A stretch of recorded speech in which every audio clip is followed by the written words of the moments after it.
My dad was a musician, so I used to be round helping him to collect his equipment and stuff. I would turn up with him the following day and there'd be a kit there or some guitars or an organ or piano.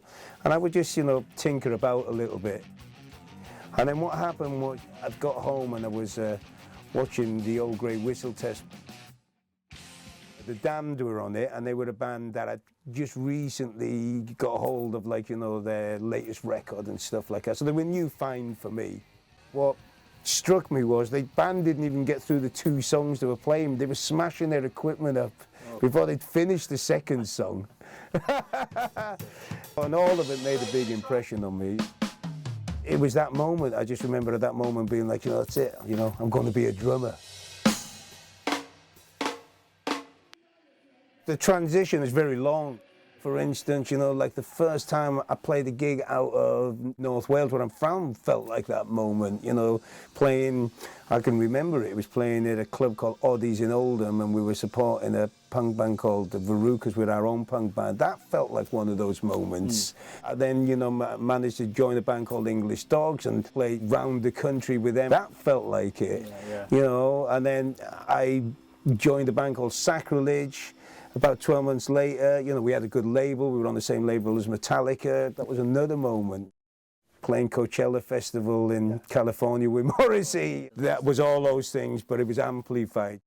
But, when I played for the Damned, bearing in mind that's who I wanted to play, when I had that moment of, I'm going to be a drummer, it was that band, and it was, Rat Scabies, their drummer, that I had that moment with.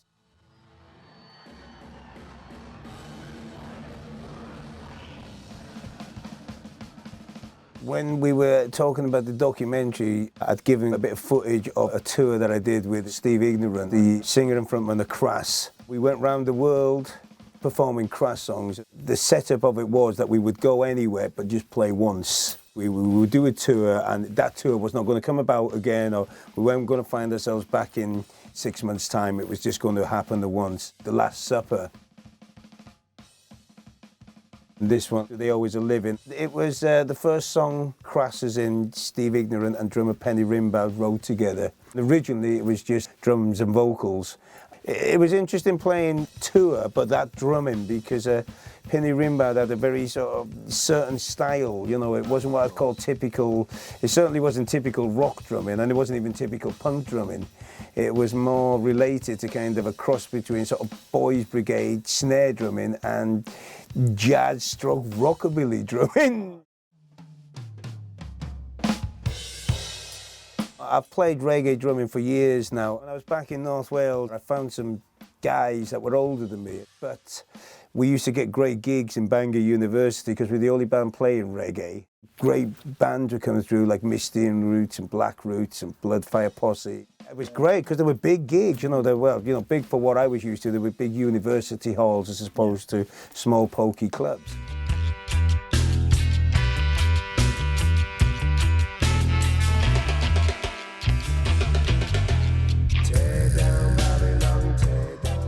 Been to Jamaica, I've really absorbed myself in reggae over the years, and I still play it now with my current band. I first started teaching when I moved to Peterborough from North Wales because a friend was doing it as well. I just started with a couple of people, and I ended up taking it more seriously and getting involved, having the Princess Trust, getting a loan, and just built it up slowly over the years, and then I've always kept it going, and in fact now I've been doing it 25 years, so even when I've gone away on tour or been away for a long period of time, I've still had the tuition going. I've either had somebody that works for me or runs it for me.